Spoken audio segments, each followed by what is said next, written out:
Assalamualaikum warahmatullahi wabarakatuh. Selawat dan salam ke atas junjungan besar kita Nabi Muhammad sallallahu alaihi wasallam. Allahumma salli wa sallim ala nabiyyina wa rasulina wa uswatina Muhammad wa ala alihi wa sahbihi ajma'in. Apa khabar? Sihat ke? Alhamdulillah. Saya nak cakap Arab sikit. Kaifa halukum? Alhamdulillah bi khair. Insya-Allah kami di sini mendoakan anda di mana saja anda berada sentiasa berada dalam keadaan sihat, sejahtera insya-Allah. Hari ini tanyalah Ustaz biar tahu, jangan keliru. Kembali bersama dengan anda secara langsung pada pagi ini. Untuk hari ini, hari Rabu 3 Mei 2023 bersamaan dengan 12 Syawal 1444 Hijrah. Masya Allah, cepat betul masa berlalu. Dah masuk 12 Syawal dah. Tapi itulah, ada orang kata rayakan sebulan. Jangan lupa, ilmu kena tuntut hari-hari. Okey, hari ini saya Da'i Hadari akan temankan anda sehinggalah ke penghujung rancangan hari ini. Tanyalah Ustaz, yang mana hari ini kita nak bicarakan tentang ibadah. Seperti mana firman Allah Subhanahu wa taala menyatakan wama khalaqtul jinna wal insa illa liya'budun, dan tidak aku jadikan jin dan manusia itu melainkan tujuannya beribadat kepadaku. Jadi ibadah hari ini kita nak diskusikan, kita nak bicarakan tentang kerja nak kejar apa. Ini bukan main kejar-mengejar macam zaman kita kecil-kecil dulu tuan-tuan dan puan. Tapi kerja, kita nak cari apa? Apa objektif ataupun hasil akhir kerja yang kita lakukan di dunia ini. Jadi insya-Allah untuk pencerahan dengan lebih lanjut, kita sangat bertuah kerana pada pagi ini alhamdulillah kita bersama dengan yang berbahagia Ustaz Jafri Abu Bakar. Assalamualaikum Ustaz. Waalaikumsalam kata Hadri. Apa abang? Baik, alhamdulillah. Lawa baju. Itulah. Saya suka. Alhamdulillah. Yes. Orang bertukar. Hari ini Ustaz, insya-Allah kita akan bicarakan tentang kerja nak kejar apa. Ustaz no. Sebab kalau kita tengok ramai orang bekerja sekarang ni pun kita tengah bekerja Ustaz no. Betul. Jadi kita nak tahu apakah motif kerja di dunia ini, nak capai apa sebenarnya. Baik. Cumanya para penonton sekalian, kalau ada soalan nak ditanyakan kepada Al-Fadhil Ustaz, kami amat alu-alukan. Caranya mudah sahaja. Boleh hubungi kami di talian 1800 881677 ataupun boleh terus sahaja tinggalkan soalan anda di ruangan komen di Facebook rasmi kami Tanyalah Ustaz TV3. Suara saya ni tak berapa nak ada sangat, tapi tak apa, insya-Allah saya akan lakukan yang terbaik untuk bersama dengan anda. Baik, dengan lafaz bismillahirrahmanirrahim Ustaz. Bila sebut tentang kerja ni, dalam Islam kerja tu apa? Bahasa orang utara dia panggil kerja. Kerja tu apa sebenarnya?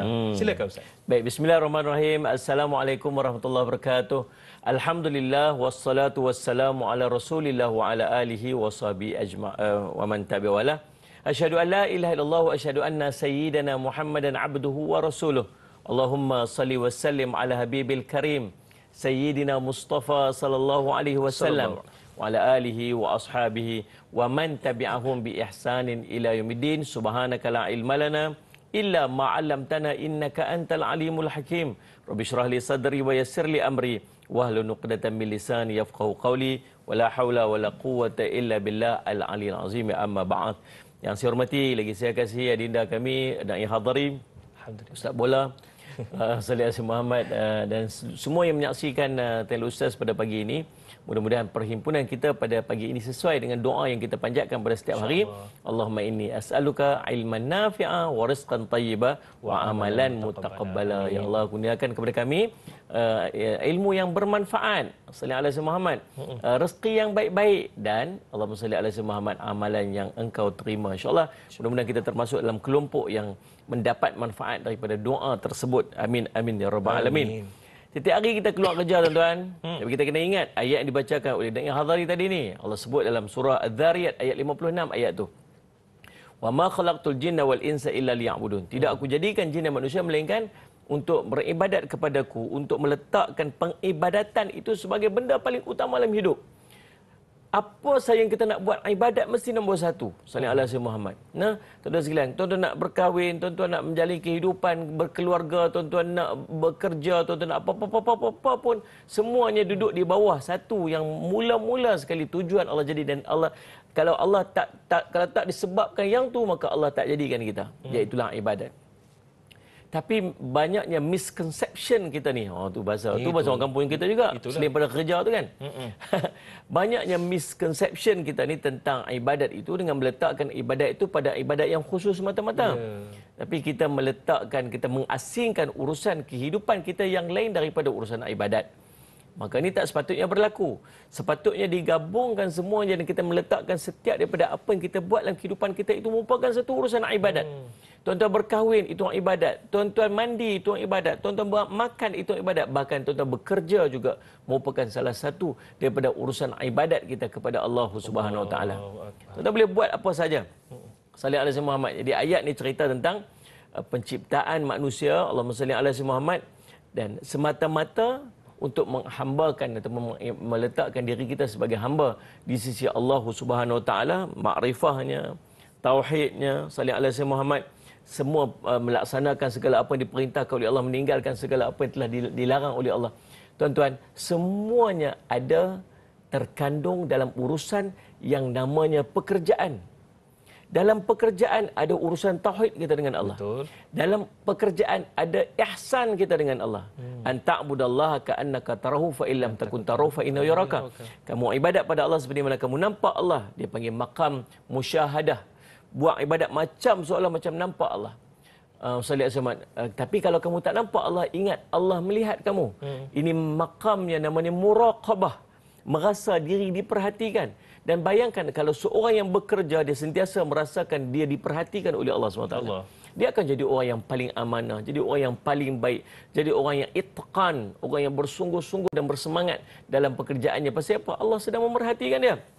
Subhanallah. Jadi tuan-tuan, endingnya akan jadi apa?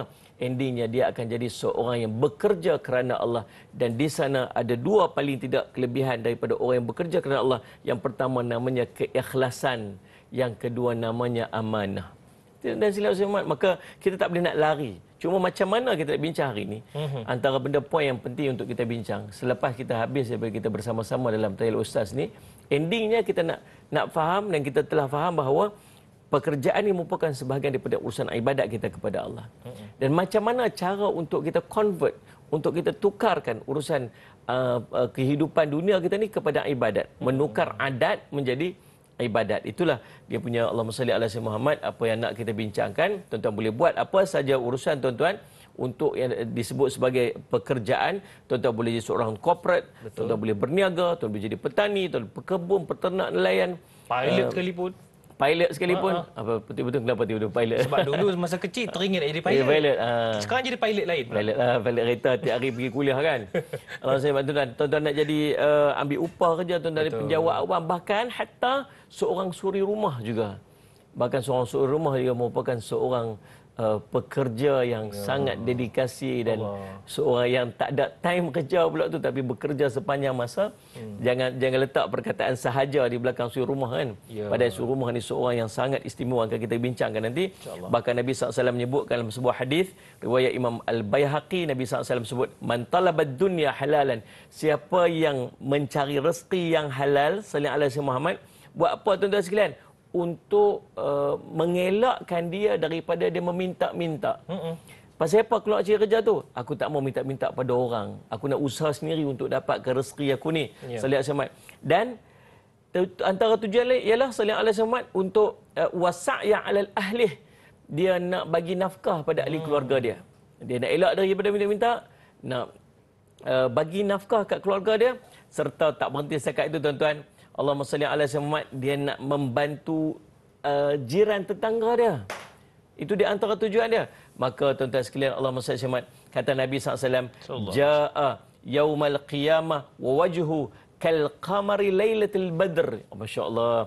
Maka nanti dia akan muncul, dia akan datang di hari kiamat nanti dengan wajah yang berseri-seri seumpama bulan di malam purnama. Hadis ini riwayat Imam Al-Baihaqi dan Imam At-Tabarani. Jadi tuan-tuan sekalian, saya semat itulah topik perbincangan kita pada hari ini insya-Allah berkaitan dengan urusan pekerjaan kita dan macam mana kita nak relate dan kita nak jadikan urusan pekerjaan kita itu sebagai urusan ibadat di sisi Allah yang Allah akan kira pahala dan ganjarannya pada setiap urusan dan kita melakukan kerja kita dalam kehidupan kita setiap hari, insya-Allah. Segalanya dalam ruang lingkup ibadah tu, Ya, Ustaz. betul. Tak kisahlah seorang pekerja, peniaga sekalipun, abang-abang kameraman kita, puan penerbit kita, nampak nak sebut juga tu. Kena sebut yang tu. Kena sebut. Wajib Baik. sebut. Okey Ustaz, firman Allah Subhanahu Wa Taala memang tepatlah apa yang Ustaz nyatakan tadi. Allah menyatakan a'udzubillahi minasyaitonirrajim. Ya ayyuhallazina amanu dkhulu fis-silmi kafah wa la tattabi'u khutuwati syaitan innahu lakum aduwwum mubin. Masuklah kamu, kata Allah, wahai orang-orang yang beriman, masuklah kamu ke dalam agama itu secara seluruhnya. Maksudnya segalanya dalam ruang lingkup agama kita. Cumanya Ustaz, sebelum kita nak pergi dengan lebih jauh, kita nak tahu juga dari sudut pekerja tu pula. Tadi kerja. Pekerja dalam Islam tu pula lagu mana? Ada nilai-nilai yang tertentu yang perlu dijaga? Ya, subhanallah. Sudah pasti bila seorang yang bekerja, apa yang perlu ada pada diri dia ialah sallallahu alaihi Muhammad, amanah. Amanah. Amanah ni merupakan perkara yang paling penting. Nak dapat seorang pekerja yang amanah, nombor satu sekali dia mesti amanah dengan Tuhan dia. Betul. Dia kena amanah dengan Tuhan dia. Sebab yang tu dia antara saya nak pesan kepada para Ustaz Muhammad HR mungkin, human resource, nak pesan kepada para majikan, di antara soalan interview yang paling utama yang perlu dia tanya kepada orang Islam yang nak bekerja ialah macam mana hubungan dia dengan Allah mungkin. Soalan dia mudah aja, tanya solat tak solat. Kan, dia nanti jawab apa, saya sangat berikan komitmen saya kepada pekerjaan. Kalau saya nak solat tu tak apa, kerja saya tangguhkan solat dulu, saya kerja dulu.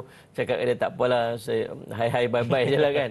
Sebab kalau dia tak jaga amanah dengan Allah yang memberikan rezeki kepadanya pada setiap hari, kehidupan dia bahkan udara yang dihirup pada setiap hari, keluarganya, rumah tangga je, semua tu pun dia tak boleh nak jaga amanah. Jangan harap dia nak jaga amanah dengan sesama kita manusia yang kita bagi dekat dia gaji hanya sebulan sekali. Betul. Kan, maka atau kunci paling penting yang kena ada kepada seorang pekerja ialah amanah. Amanah itu kena ada pada setiap diri kita. Okey Ustaz, sebelum kita nak raikan soalan demi soalan daripada sahabat-sahabat handai kita di Facebook kita ni, mungkin kita nak tahu juga hadis yang Nabi SAW sabdakan tadi, yang telah dibacakan oleh Ustaz tadi, wajahnya berseri-seri bagaikan kal qamar lailatul badr. Berseri-seri seperti bulan di malam purnama. Apa maksudnya di situ Ustaz? Maksudnya kemuliaan.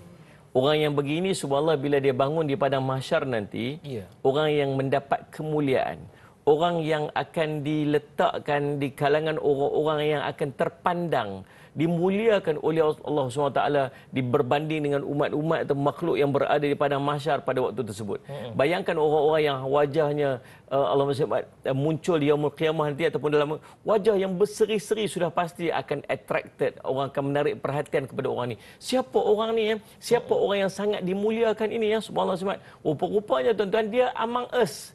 Dia di kalangan kita. Semua manusia orang bekerja, yang tapi dia lain. Semua orang bekerja, tapi dia bekerja dengan satu tujuan. Allah. Apa tujuan dia nak bekerja, tuan-tuan sekalian? Yang pertama sekali, tujuan dia ialah untuk mengelakkan diri dia daripada minta-minta. Dia tak mau nanti dia minta sedekah-sedekah dengan orang. Semalam ada seorang jumpa saya, menangis-menangis. Dia kata, saya malu Ustaz, saya malu semenjak daripada PKP, subhanallah, dia terpaksa berhenti kerja. Allah. Dan dia tak dapat kerja. Dia pergi ikhtiar untuk cari kerja rata-rata semua sampai dia terpaksa pindah daripada KL balik ke kampung. Saya lihat balik duduk settle down dekat kampung dan tak ada kerja. Ikhtiar pergi cari merata tempat, tak ada kerja. Menangis, dia kata, Ustaz, saya malu nak minta dengan orang. Saya dah start dah, rumah sewa saya dah tak mampu nak bayar dah start lag dah. Habis dah simpanan saya dah berapa lama dah tak kerja ni. Habis dah bayar kereta, habis bayar motor apa semua, habis bayar sewa-sewa rumah. Sampai sekarang ni dah habis dah. Tak ada dah.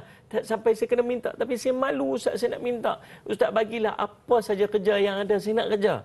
Supaya saya boleh dapat duit, saya nak tak mau minta-minta dengan orang.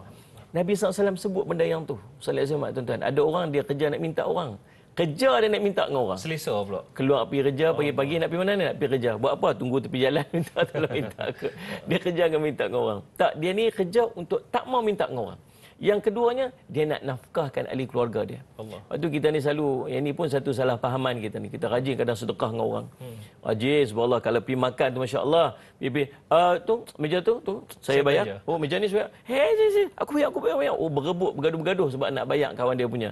Tapi kat rumah tu dan sekalian, subhanallah, sebab teringin nak makan, tak dapat makan. Teringin nak KFC, tak dapat KFC. Contohlah. Kan anak-anak tu, ayah bilalah kita nak pergi makan, Masya Allah. Tak apa, jom ayah bawa pergi. Nak apa. Ayam goreng nak apa. Oh. Subhanallah, tuan-tuan sekalian, saya Muhammad, kita meletakkan nafkah kita kepada ahli keluarga, membiayai ahli keluarga, membahagiakan ahli keluarga itu, kita rasa macam dia satu beban, satu benda. Bahkan Nabi SAW sebut apa? Sedekah yang paling utama ialah sedekah kepada ahli keluarga dia sendiri. Apatah lagi menafkahkan dengan benda-benda yang wajib itu. Satu keutamaan. Dan yang ketiga, dia tak berhenti kat situ. Orang yang nanti wajahnya qamar, seperti cahaya bulan qamal lil badr, terang benderang purnama. Siapa tuan-tuan sekalian? Yang ketiganya ialah dia fikir tentang jiran tetangga dia juga. Ada tak kawan-kawan dia yang jiran-jiran tetangga dia yang duduk dalam kemiskinan, yang tak ada makan, yang kesusahan, ada tak anak-anak yatim yang duduk apa sebagainya. Sebab ni kita duduk siap-siap anak-anak nak masuk sekolah, baju barunya, kasut baru apa sebagainya. Walaupun baru masuk cuti sekolah yang sekejap ni, ada kat sana tahun lepas punya baju yang dia pakai, beg yang dah koyak, dah copan camping sebagainya. Dia concern, ambil berat tentang jiran tetangga dia. Orang ni nanti bangkit di padang mahsyar, wajahnya bercahaya seumpama bulan purnama, sallallahu disebabkan kemuliaan yang Allah beri pada dia. Saya yakin mungkin ada isteri yang menonton ketika ini, dia akan edit, dia ambil yang Ustaz cakap tadi, dia tunjuk kat suami dia. Dengar ni bang. Baiklah, lagi dan lagi kita akan diskusikan, kita akan bincangkan. Terus bersama dengan kami, Tanyalah Ustaz, biar tahu jangan keliru.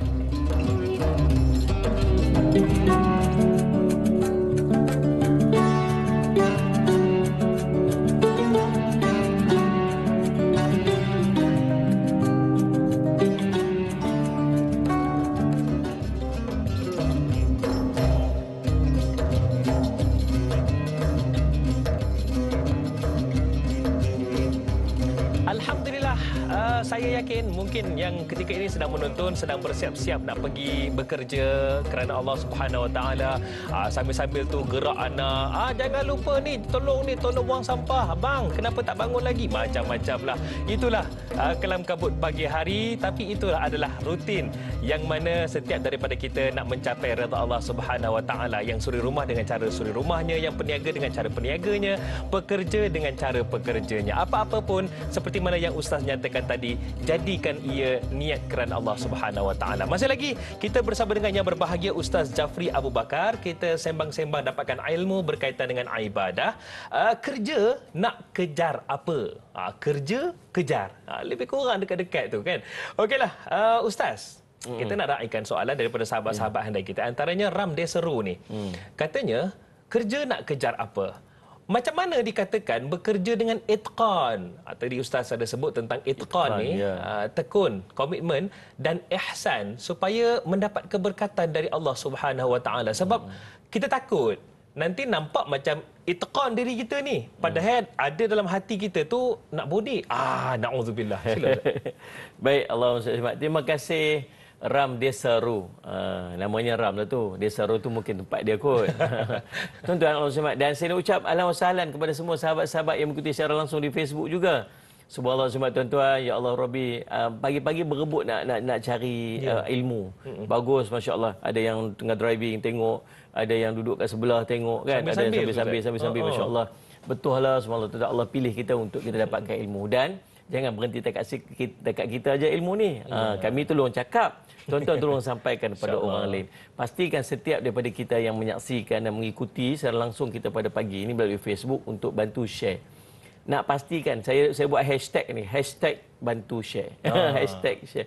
Kongsi ilmu. Supaya apa? Supaya semua orang dapat tumpang ilmu yang sangat bermanfaat ni. Betul. Pasal dia berkait dengan kerja yang kita buat pada setiap hari.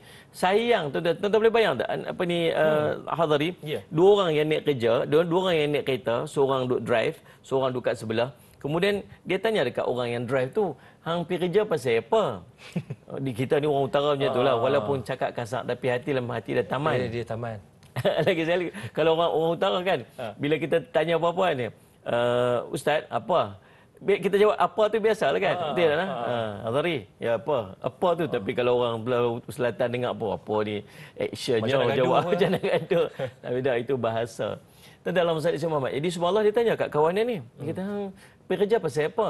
Dia kata, aku pergi kerja nak cari gaji tiap bulan.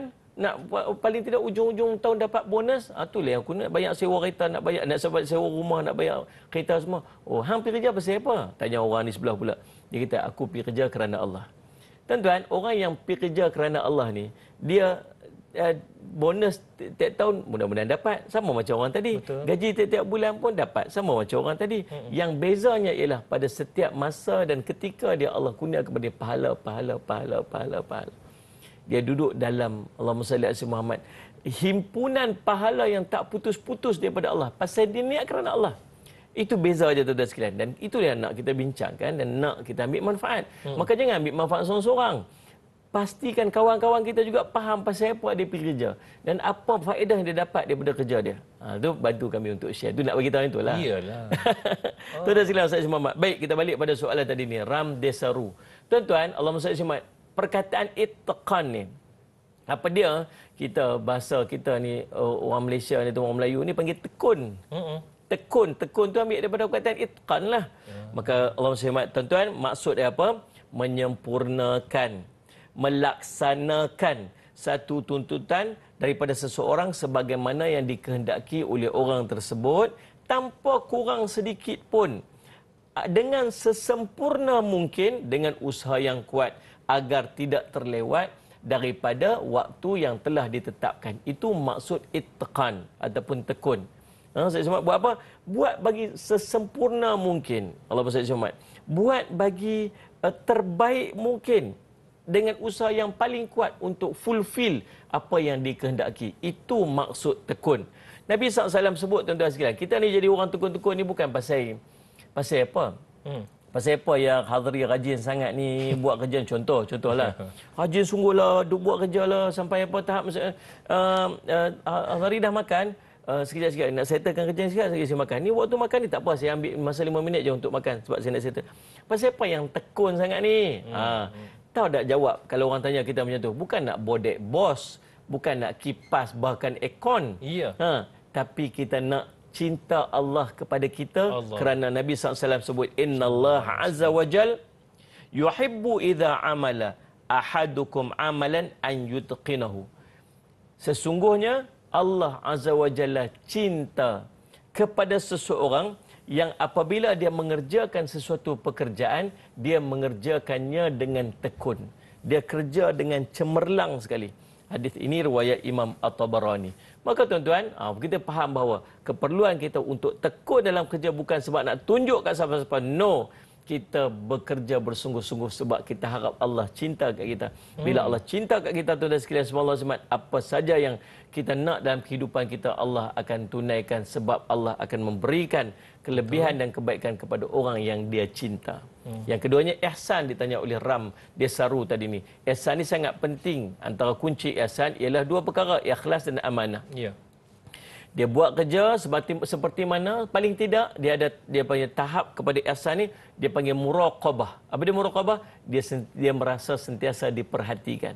Maka tak ada lah tuan-tuan sekalian dia nak buat benda-benda yang tak baik. Pasal apa? Dia sentiasa diperhatikan. Kerja, tangan, saya nampak macam duduk kerja, tapi rupanya duduk main game, contoh kan. Duduk nampak melayari, tekun elok, nampak tekun elok, rupanya fokus, masya-Allah. Amboi fokusnya, rupanya tengah duduk fight tu nak lawan bos. Contoh dekat dalam, bukan bos tempat kerja dia, bos dekat tempat game dia tu. Contoh tu dah seleksi. Maka dia tak akan buat macam tu. Apatah lagi rasuah, apatah lagi ambil benda-benda haram, apatah lagi mencuri dalam pekerjaan. Sebagainya dia tak akan buat. Pasal apa? Sebab dia sentiasa merasa diperhatikan oleh Allah Subhanahu wa taala. Ni di antara kepentingan ihsan. Dan kedua-duanya sama ada tekun ataupun ihsan, kedua-duanya ada ganjaran pahala dan kebaikan di sisi Allah Subhanahu Wa Taala. Wallahu a'lam. Allahu Akbar. Jadi kena tekun dalam setiap apa yang kita lakukan, termasuklah dalam apa sahaja sebagai seorang peniaga, baik seorang pekerja. InsyaAllah mudah-mudahan diberkati setiap daripada hasil pendapatan yang kita terima. Ina Ahmad Ustaz di Facebook. Ina Ahmad. Oh, okey. Dia ni Ina ni tengah pening ni Ustaz. Pening. Pening tu ramai juga pening yang sama ni. Pening ke penin? Penin. Orang utara dia tak ada G, dia buang G tu. Penin kata. Okey, kata beliau Ustaz, Ina Ahmad kata, Ustaz, ada yang menasihati kerja sungguh-sungguh, kumpul duit sungguh-sungguh untuk masa depan. Ada pula yang nasihatkan, tak perlu sungguh-sungguh kerja sampai mati-matian. Fikir hari ini saja katanya akan datang Allah yang akan uruskan. Sebab apa? Setiap rezeki setiap hambanya dah ada, Allah dah tentukan. Yang mana satu sebenarnya yang dituntut dalam Islam? Kerja sungguh-sungguh ke ataupun jangan risaulah, Allah dah bagi dah. Macam mana tu Ustaz? Betul lah. Terima kasih Ina, terima kasih juga kepada semua yang tadi bantu kami untuk kongsikan live. Saya doakan supaya semuanya mendapat manfaat dan kebaikan di sisi Allah SWT. Bagus soalan Ina ni. Terima kasih Muhammad. Dan saya teringat sebuah hadis ataupun sebuah riwayat yang disampaikan oleh Ibnu Umar radhiyallahu anhuma yang katanya a'mal lidunyaka ka'annaka ta'ishu abadan wa'mal li akhiratika ka'annaka tamutu ghadan. Subhanallah. Sedap bahasa Arab ni sangat menarik sebenarnya. Dia punya macam pantun. Macam pantun kan. Filosofi bahasa Arab ni masya-Allah sangat menarik. Dalam riwayat ni sebut, bekerjalah untuk duniamu seakan-akan engkau akan hidup selama-lamanya. Dan bekerjalah untuk akhiratmu seakan-akan engkau akan mati esok hari. So kalau kita faham daripada perkataan ini tuan-tuan sekalian, sallallahu alaihi wasallam, seolah-olahnya menggambarkan kepada kita bahawa suruh kerja sungguh-sungguh. Kerja sungguh-sungguh seolah-olah macam kita ni nak hidup sampai bila sampai banyak-banyaklah. Tapi urusan ibadat jangan tinggal. Urusan akhirat kita jangan kita lengah-lengah dengan kita bekerja sungguh-sungguh tu sehingga ke tahap semua tuan-tuan, kita ni kena buat ibadat macam esok nak mati. Tuan-tuan boleh bayang tak kalau esok tiba-tiba dapat maklumat kata apa? Dia main sebelah kita, tiba-tiba dia kata apa? Tuan nama apa? Nama sekian. Tuan ni siapa? Aku malaikat maut, contoh. Dia kata, esok tuan mati. Agak-agak macam mana ibadat kita malam tu? Maksimum lah agaknya kan. Tak tidur lah ibadat. Macam tu keadaannya digambarkan. Kena buat ibadat sampai rasa macam esok nak mati. Allah. Maka Imam Allahumma salli ala Sayyidina Muhammad Sya'rawi rahimahullah ta'ala. Dia Allahumma salli ala Muhammad Syekh Sya'rawi, dia mentafsirkan perkataan ini untuk mengubah pandangan kita tentang bagaimana kita faham daripada hadis, daripada perkataan tersebut, riwayat tersebut. Kalau kita faham daripada ayat tersebut, kata Syekh Mutawalli Sya'rawi sallallahu alaihi wasallam, manusia memahami penggalan daripada hadis maksud bekerjalah untuk duniamu seakan-akan engkau akan hidup selamanya, dan pemahaman menuntut terpenuhinya keperluan bersifat psikologi ini sallallahu alaihi wasallam, yakni pemahaman supaya untuk mendapatkan sebanyak-banyaknya daripada apa urusan dunia. Tetapi sebenarnya itu tidak benar. Yang benarnya ialah dalam bab urusan dunia ni katanya, subhanallah Sayyid Muhammad, kalau kamu tak boleh dapat hari ni, esok ada lagi. Pasti ada lagi. Dia kita akan anggap macam tu. Betul. Kita dah cuba dan dapat untuk hari ni, tapi dapat takat ni aja. Tak apa, esok ada lagi. Tak apa, insya-Allah lusa ada lagi. Tak apa, ni arah depan pasal apa? Kita akan menganggap bahawa hidup kita ni panjang lagi. Betul. Maka janganlah terlalu obses dengan urusan kerja sehingga kita meninggalkan urusan ibadat kita kepada Allah SWT. Allah sebut dalam Al-Quran, wa minal laila libasa wal ja'alna an-nahara ma'asha. Allah menjadikan, Allahumma salli ala sayyidina Muhammad, lail minal lail, malam itu sebagai selimut. Selimut ni ulama tafsir mentafsirkan dia sebagai ketenangan. Sallallahu alaihi Muhammad, waktu malam, waktu rehat. Rehat kita ni orang Islam ada dua. Satu, rehat dengan kita meletakkan kepala kita untuk kita tidur, untuk mendapatkan kerehatan tubuh badan. Tapi fizikal. Yang kedua, kerehatan rohani. Macam mana ada kerehatan rohani? Ibadat tahajud, qiyamul lail. Itu kerehatan kepada rohani kita. Malam tumpu untuk dapatkan kerehatan untuk rohani dan jasmani. Siang, waja'alnan nahara ma'asha. pada waktu siang itu pergi keluar untuk pergi cari rezeki, pergi bekerja. Ada waktu kerja, waktu rehat, kita rehat. Jangan sampai seluruhnya kita peruntukkan untuk kerja. Sallallahu alaihi Muhammad. Tapi waktu ibadat, tumpu sungguh-sungguh untuk ibadat seumpamanya kamu akan mati esok hari. Mudah-mudahan terjawab kot nah. Ya, boleh betul. faham kot nah. Terbaik Ustaz, alhamdulillah. Dalam firman Allah Subhanahu wa taala surah Al-Jumuah, Allah menyatakan fa idza qudiyatis salah fantashiru fil ard. Selepas kamu tunaikan solat, bertebaranlah di muka bumi. Untuk cari apa? Keberkatan dan redha Allah Subhanahu wa taala. Baik Ustaz, lagi dan lagi kita akan sembang-sembang sebentar saja lagi. Jadi kepada anda semua, jangan pergi mana-mana.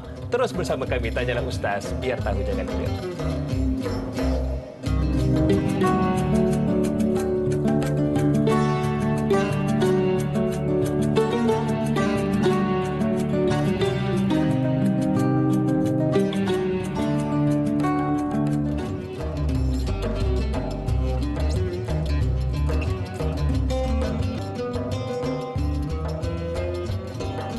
Alhamdulillah, tak kira di mana saja anda menonton Tanyalah Ustaz, biar tahu jangan keliru ketika ini. Kami nak ucapkan terima kasih kerana meneruskan sokongan dan juga tontonan anda. Dikabarkan sahabat-sahabat kita di Jurong, di Woodlands, di Singapura turut menonton pada pagi ini. Mungkin juga ada sahabat kita di Batam, Riau, Indonesia juga turut menjadikan Tanyalah Ustaz sebagai teman pada pagi ini. Bahkan ada dari Bandar Seri Begawan di Brunei yang turut bersama dengan kami. Terima kasih dan terima kasih kami ucapkan. Baiklah, hari ini masih lagi Tanyalah Ustaz, kita bicarakan tentang ibadah dan topik kita kerja nak kejar apa?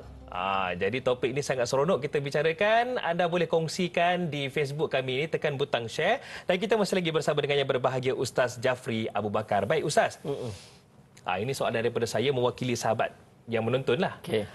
Ada yang anggap kerja ni untuk duit. Ya.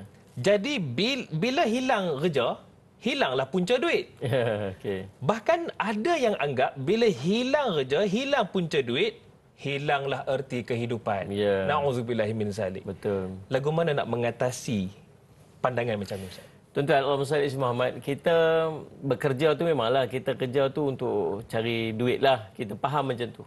Padahalnya tuan-tuan sekalian, kita bekerja, Allahumma salli ala Muhammad, di antaranya apa yang kita harapkan ialah yang pertamanya redha Allah dekat kita. Sebab untuk cari rezeki ini ialah merupakan perintah daripada Allah SWT. Ya. Allah suruh kita keluar. Dia tak bagi kita duduk saja. Waktu zaman Sayyidina Umar radhiyallahu anhu, waktu depa duduk dalam masjid pekat-pekat zikir saja, Sayyidina Umar masuk dalam masjid, Sayyidina Umar marah dia. Kata apa? Apakah kamu mengharapkan dinar dirham ni akan turun daripada langit untuk kamu? Keluar kamu. Sayyidina Umar suruh mereka keluar untuk pergi cari rezeki. Maka kita mengharapkan redha Allah atas kita memenuhi perintah Allah untuk cari kerja. Yang keduanya tuan-tuan sekalian, Allahumma salli ala Muhammad, untuk kesihatan tubuh badan. Kita keluar kerja ni tuan-tuan sekalian, kita nak cari rezeki ni, Sayyidina Muhammad, untuk kesihatan tubuh badan. Tuan-tuan tahu tak ada satu kelompok nama dia The Blue Zone People. Blue Zone People. Blue Zone People ni tuan-tuan, Sayyidina Muhammad, dia daripada ada 5 tempat dia panggil Blue Zone ni. Daripada Okinawa dekat Jepun, daripada dekat Greece, dekat Sardinia Italy, dekat Costa Rica, dekat California. 5 tempat ni Blue Zone. Blue Zone People. Depa ni tuan-tuan sekalian, saya cuma usia depa panjang-panjang. Usia depa sampai Allahumma salli ala Muhammad 100 tahun. Average out 100 tahun. Orang kampung situ. Asal dari Muhammad. Hebat. Selain pada dia jaga makanan, dia jaga diet yang seimbang, dia makan sumber-sumber yang asli, yang tak ada campuran kimia sebagainya. Antara benda yang depa ada tuan-tuan sekalian, ia depa sentiasa duduk dalam Allahumma Muhammad aktif. Aktif. Depa sentiasa, setiap daripada depa walaupun usia tua, dia ada dream. Ada benda yang depa nak buat, Jadi bila depa nak buat ni, dia akan sentiasa generate hormon dekat dalam badan dia untuk dia bekerja. Otak dia dan tubuh badan dia ready untuk sentiasa aktif bekerja. Sentiasa berfungsi. Kalau ada orang yang sebagai contohnya dia dia dah kata, aku dah tak mau kerja dah. Habis daripada pencen, aku dah tak mau kerja dah. Bila dia set dalam kepala dia tak mau kerja, maka otak dia akan tubuh badan dia akan set bahawa dia dah tak lagi function untuk bekerja. Dia dah tak ada keperluan lagi untuk bekerja. Maka start waktu dia akan start sakit, badan dia akan melemah dan sebagainya. Jadi semua tuan-tuan sekalian, maksudnya fungsi kepada kita keluar bekerja ni bukan sakat nak pergi cari duit. Banyak benda lagi, kelebihan-kelebihan yang kita boleh dapat dengan kita meletakkan diri kita ni sebagai orang yang sentiasa bekerja.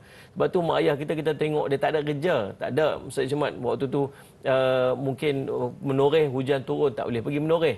Kan sebagainya. Ustaz Somad tak boleh turun bendang sebagainya. Dia akan ada je kerja yang dia buat. Sebab kita punya fikir kerja kita mesti dekat pejabat, kerja kita mesti dekat kilang, kerja kita mesti tempat.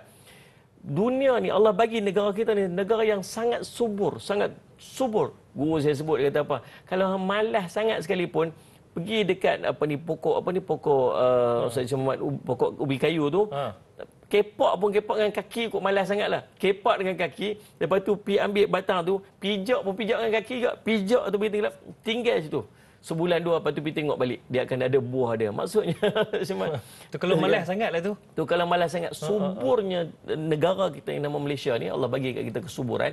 So, cuma macam mana cara untuk kita memanfaatkan dengan meletakkan diri kita sebagai pekerja untuk diri kita sendiri, untuk kita dapat hasilnya. Allahu Akbar. Betul tak? Betul. Terjawab tak? Ya, mudah-mudahan kan. Mudah-mudahan insya-Allah. Barulah saya tahu itu blue zone di sanalah. Tapi baru saya tahu kenapa ustaz sentiasa nampak muda.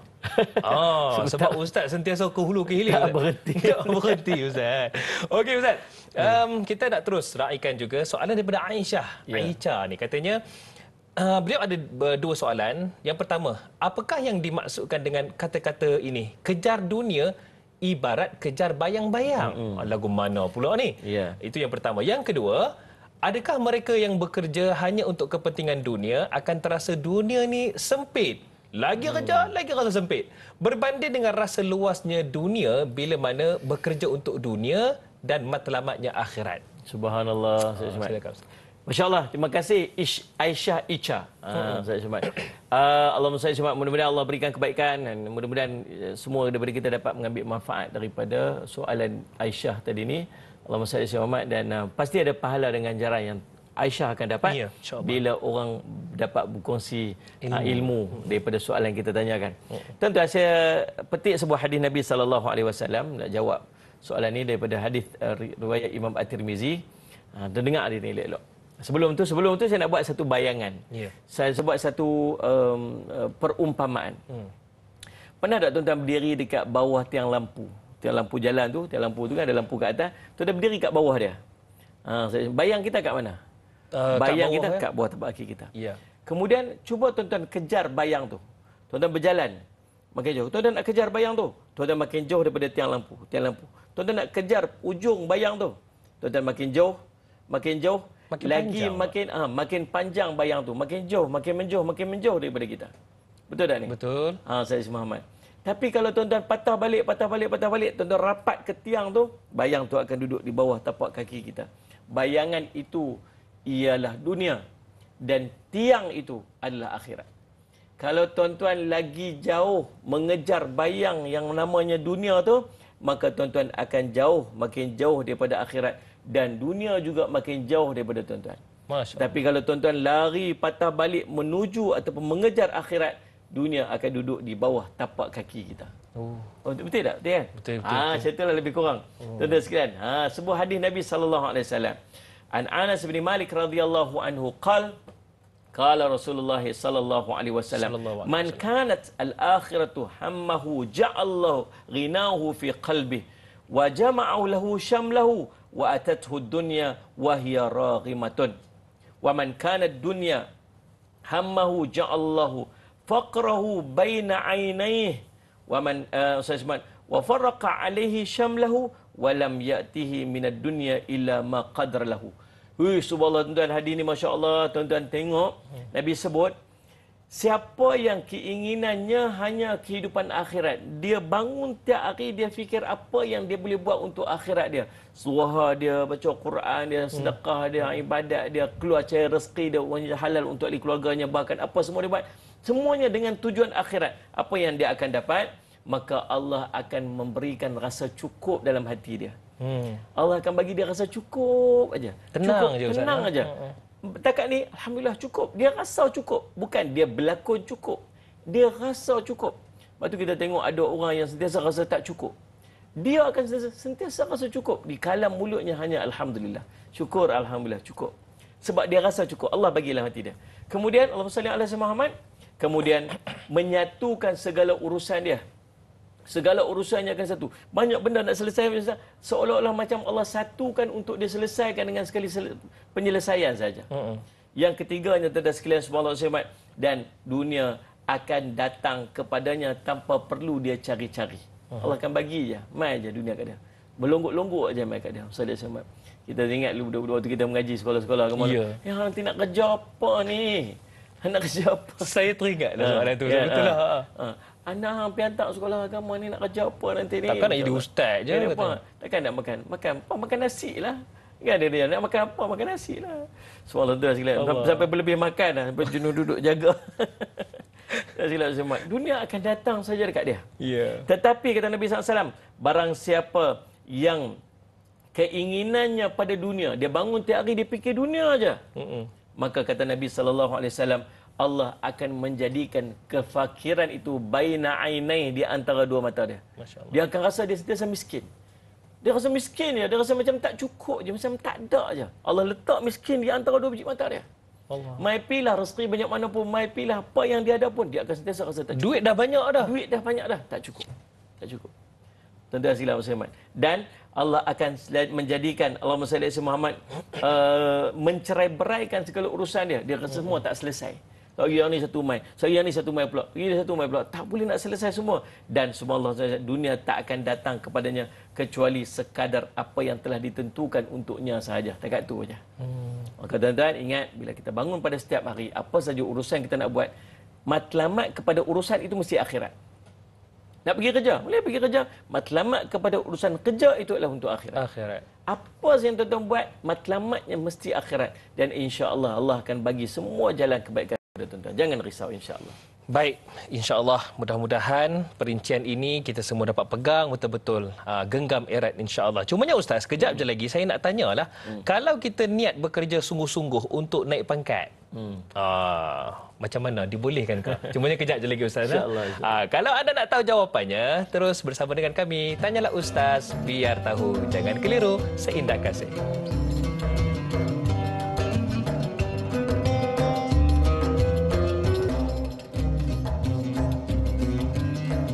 Setiap persoalan, setiap masalah, jangan risau. Ada jawapannya, ada penyelesaiannya. Semuanya dalam Tanyalah Ustaz, biar tahu, jangan keliru. Terutamanya persoalan berkaitan dengan ibadah, kerja, nak kejar apa. Kita bicarakan pada pagi ini bersama dengan yang berbahagia, Ustaz Jafri Abu Bakar. Tapi sebelum kita nak teruskan soalan Ustaz dengan sahabat-sahabat anda kita nak tahulah Ustaz, laman sosial Ustaz apa? Facebooknya, Instagramnya, TikToknya. Sebab ramai nak dapatkan ilmu lagi ni Ustaz. Okey, insya-Allah. Facebook saya Jafri Abu Bakar Mahmudi. Okey. Instagram Jafri Mahmudi. Jafri Mahmudi. Dan TikTok juga Ustaz Jafri. Jafri ataupun Jafri Mahmudi pun boleh dapat insya-Allah. Baik Ustaz. Insya-Allah banyak yang Ustaz kongsikan dekat sana Ustaz ya. Mungkin juga tips-tips berkaitan dengan pekerjaan pun mungkin Ustaz boleh kongsikan. Insya-Allah. Baik Ustaz. Soalan yang saya tinggalkan tadi, bila sebut tentang kerja ni, ada antara kita yang nak kerja sungguh-sungguh sebab apa? Matlamatnya nak naik pangkat. Letihlah gaji yang sama aja. Naik pangkat, naiklah gaji. Betul. Boleh ke niat macam tu? Allahumma salli. Apa tujuan kita naik pangkat tu? Kita nak naik pangkat tu sebab apa? Sebab kita nak dapat rezeki yang lebih. Sebab Allahumma salli ala Muhammad, kita nak menyediakan yang lebih sempurna kepada keluarga kita sebagainya. Salah ke untuk buat kerja untuk dapat naik pangkat? Tak ada masalah nak kerja untuk dapat naik pangkat. Cuma niat pasal apa nak naik pangkat tersebut. Ada yang nak naik pangkat sebab dia rasa dengan pangkat dan kuasa yang dia ada, dia mampu untuk menekan orang yang lain. Dia mampu untuk sebagainya dulu dia kena. Dulu dia kena, ni waktunya dia nak balas balik dan sebagainya. Maka bergantung kepada niat. Tak salah nak naik pangkat. Salih Azim Muhammad kan. Sebagai contohnya, kita sekarang ni duduk kelab. Kita nak jadi pegawai. kita nak jadi pegawai. Sebab apa? Sebab dengan pegawai itu mungkin pekerjaan kita lebih stabil, pendapatan kita lebih banyak, sebagainya. Sebab untuk kita menyediakan yang lebih baik kepada keluarga kita, insya-Allah kita tak ada masalah apa. Tak ada masalah apa. Apapun bergantung kepada niat dia. Terpulang kepada akhir, motif akhir, objektif akhirnya. Objektif akhirnya, betul. InsyaAllah. Okey Ustaz, jom kita sama-sama nak raikan lagi soalan daripada sahabat handai kita. Nurul Huda Tajuddin ni ada kongsikan, katanya, mengapakah masih ada lagi golongan yang dah berusia tapi masih lagi keluar bekerja walaupun dari kalangan mereka yang berharta? Kenapa Ustaz? Subhanallah. Dua keadaan. Kita ni bila sampai satu ke tahap, keadaan pertama ialah sampai waktu untuk kita istirahat. Istirahat kita ni dengan maksud, Ustaz Ismail, bila sampai usia kita yang tertentu, masa untuk kita fokus kepada ibadat. Fokus pada ibadat, ya, Ustaz Muhammad. Sebab tu tuan-tuan perasan tak, bila sampai certain umur kita, kita mudah untuk, kita susah nak tidur malam. Kita bila tertidur pula, bila terjaga pula susah nak tidur balik. Contoh sebagainya. Susah nak tidur, mudah terjaga. Sebagainya, sebab. Kenapa demikian? Kita perlukan kepada istirahat yang lebih banyak. Siang kena tidur, malam kena tidur. Sebab apa? Sebab Allah nak bagi kita tumpu untuk ibadat. Sebab tu janganlah duk bebankan mak ayah kita tolong jaga anak-anak kita. Pasal dia perlu tumpu untuk ibadat. Janganlah duk bebankan mak ayah kita untuk dia keluar kerja. Sebab sampai certain umur dia perlu tumpu untuk ibadat. Dia perlukan kepada kerehatan. Usia dia makin tua, dia nak tumpu, dia kena tumpu untuk ibadat dalam saki baki kehidupan dia. Itu kelompok yang pertama. Kelompok yang kedua ialah dia merasakan keperluan dia untuk bekerja sebab Allah SWT dia nak manfaatkan rezeki yang dia dapat untuk ummah ataupun untuk ibadat dia. Dia cara dia, sebab pintu syurga ni banyak tuan-tuan. Pintu syurga ni ada pintu sedekah, ada pintu semayang, ada pintu ibadat, ada pintu macam-macam. Pintu puasa pun ada. Pintu puasa macam-macam. Lepas tu jangan pelikih orang, kita boleh bagi sedekah RM50. Orang bagi RM1, kita kata apa RM1 kedekut. Padahal mungkin RM1 tu je yang dia ada. Kan? Kita ada RM50, kita bagi ini, tapi kita ada ribuan ringgit lagi yang kita ada. Bahkan sedekah dia lebih baik pada sedekah kita. Jangan pelikih orang apa yang dia tak mampu buat, yang kita mampu buat. Sebab pintu syurga ni banyak. Dan dia orang ni ialah orang yang dia rasa bahawa ini jiwa dia. Dan dia rasa mampu untuk kontribut kepada ummah dengan cara ni. Dia bekerja. Dia dapat harta yang banyak. Dengan harta yang banyak ni dia mampu untuk sedekahkan. Sebab dia kata ini jalan dia. Dan dia mampu yang macam ni. Dia tak reti dia tak boleh nak puasa banyak-banyak. Dia tak reti nak keluar berjihad, berperang mungkin. Tapi dia reti berniaga. Maka semua Allah dia manfaatkan kehidupan dia sungguh-sungguh untuk cari rezeki, untuk dia infak balik pada ummah, untuk bantu madrasah, untuk buat apa sebagainya. Sebab tu kita tengok, dah tua dah, tapi duk keluar berniaga lagi pasal apa? Sebab tu jalan dia. Betul. Yang dia rasa jalan tu mampu dia bagi balik pada ummah. Sebab tu jangan kadang-kadang kita duduk banyak sangka pandang negatif. Pandang negatif. Tuan tahu tak? Daripada sahabat Nabi sallallahu alaihi wasallam, 10 sahabat Nabi yang dijamin syurga, 5 sahabat Nabi super kaya. Bukan setakat kaya, super kaya, sangat kaya. Zubair bin Awam rahimahullah ta'ala, antara yang terkaya. Zubair bin Awam ni, sallallahu alaihi Muhammad, suami kepada Asma binti Abu Bakar. Dia antara sahabat yang terkaya. Waktu dia meninggal, jutaan dinar tinggal. Bukan sikit-sikit. Abdurrahman bin Auf radhiyallahu anhu, sahabat yang ni masyhur semua orang tahu. Zubair bin Awam. Yang ketiga, Osman bin Affan, menantu Nabi sallallahu alaihi wasallam. Juga orang kaya. Sangat kaya, bukan juga kaya, sangat kaya. Waktu balik dari dia orang berniaga. Zaman Sayyidina Abu Bakar radhiyallahu anhu, waktu dia balik, dia bawa waktu tu berlaku inflasi yang sangat dahsyat dekat Madinah. Jadi semua orang pun ada duit tapi tak boleh nak beli barang sebab barang dia inflasi tinggi. Waktu tu Sayyidina Osman radhiyallahu anhu buat balik barang dagangan dia daripada perniagaan dia. Dia pun kata, "Oh, masya-Allah, Sayyidina Osman balik dah, jom kita pekat-pekat beli barang." Dia bawa masuk terus dalam gudang dia. Kemudian dia pergi beli. "Wahai Sayyidina Osman, kami nak beli gandum." "Boleh, satu biji gandum 1 dinar." Dia kata, "Oh, dia ni dah gila dah ni. Sebab balik bayang 1 dinar bukan RM1. Sebiji gandum sampai 1 dinar. Kalau RM1 pun dah mahal kan. Satu pinggan dah nak berapa ringgit." Dia pergi mengadu kat Sayyidina Abu Bakar. Tengok Sayyidina Osman dah mungkin dah gila dunia ke apa semua sampai nak jual 1 biji gandum. Mentah-mentah lah kita susah. Kemudian Sayyidina Abu Bakar pun pergi jumpa dengan Sayyidina Osman. Dia kata, "Wahai Sayyidina Osman, apa yang berlaku ni? Kenapa kamu nak jual mahal sangat ni?" Dia kata, "Ada yang offer kat aku lagi mahal. Daripada mereka nak offer aku, offer mereka 1 biji RM1 je. Ada yang offer kat aku 700 dinar." "Siapa?" "Allah." Allah janji nak bagi 700 kali ganda. Hari ini semua yang ada ni semua aku infakkan kepada Ahlul Madinah. Ada orang macam tu, dia kaya sebab dia nak bagi infak.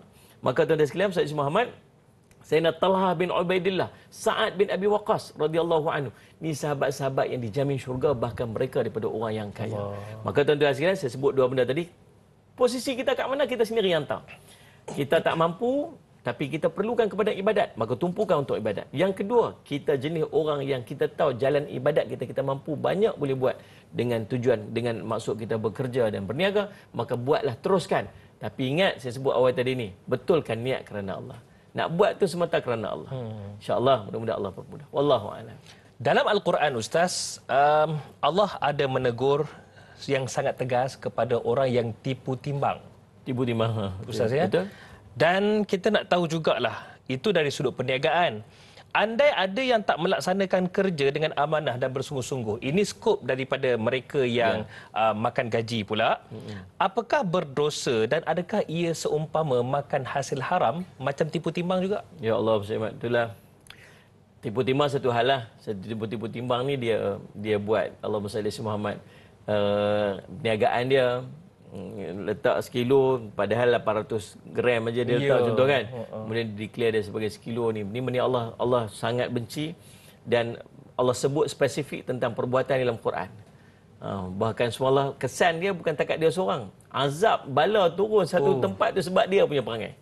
Semalah, maka tolong jangan buat itu. Kita sekarang ni mungkin kita tak tipu timbang macam tu. Dan tadi kita buat apa? Dan sekarang ni banyak orang berniaga online, semua tipu kualiti barang kan. Baguslah saya punya ni tu, kalau boleh kat depan muka kita nak tunjuk bagus ni dia bagus, dia kata salih ala semua. Padahalnya tuan-tuan, dia ada kerosakan, ada nilai tak bagus dan sebagainya. Subhanallah. Ini penipuan-penipuan yang berlaku. Nabi SAW kata apa? La yanzuru ilaih, Allah tak akan pandang mukanya nanti di yaumul qiyamah. Salih wa la yatakallimuhum, dan Allah tak akan bercakap dengan depa. Allah tak akan cakap, Allah tak akan tengok, Allah tak akan wala yuzakkihim, Allah tak akan sucikan dia yaumul qiyamah nanti. Siapa? Salah seorangnya ialah orang yang berdusta, menipu, bersumpah dusta atas barang dagangan. Yang main-main. Ustaz Muhammad, tuan-tuan sekalian, teman-teman orang tak tahu, orang tak boleh tengok kita sebagainya. Itu yang ada karipap angin tu. Karipap inti angin. Bazar Ramadan. Saya tak puas hati pasal hari tu pergi beli cucuk udang. Pergi beli cucuk badak. Badak tak ada. Nak letak badak lah tu jenuh, Ustaz. Tuan-tuan sekalian, Ustaz Muhammad. Berikutnya, Allahumma salli Muhammad, orang yang tak amanah dalam kerja. Ya. Nabi SAW sebut dalam hadis, la yadulu qadam ibni Adam yaumal qiyamah min 'inda rabbi hatta yus'ala an khamsin. Tak akan berganjak kaki anak Adam nanti di yaumul qiyamah sehingga ditanya kepadanya 5 perkara. Umur dia, di mana dia habiskan. Masa muda dia, bagaimana dia gunakan. Yang ni tuan-tuan sekalian, yang ketiga ni, Allahumma salli ala sayyidina Muhammad, wa malihi man ainak tasabah.